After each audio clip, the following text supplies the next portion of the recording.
Benyoni. Sidlulideme ngeyidema sibala ibhantshi amathopho engena laphayana nabanye badlula umuntu nophakamisa isandla komunye aqhubekele ukwenye indawo. Leyo nto iyasiza noma usuhamba ukhuleka uthi baba wethu sibathethelela abasolayo ngoba nathi uyasithethelela kodwa sike singahambisi ngendlela eyiyona.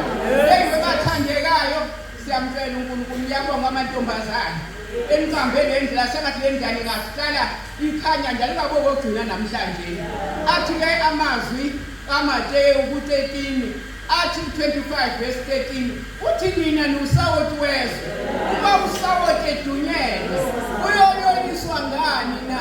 Yilawo mazwi nje umuntu asizibhekeni bathandekayo uthi nxa usawoti esedumele yini okuzoyoniswa ngawo.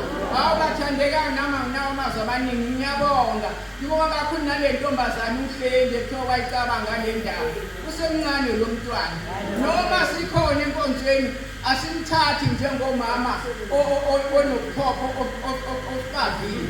Sisibona thina esibadala kufanele ukuthi sitshele yena kodwa namhlanje uNkulunkulu ukhulumile kuyena nanabo ukuthi ake kuyisane bathandekayo. Siyambonga uNkulunkulu leli phuzu inkosi.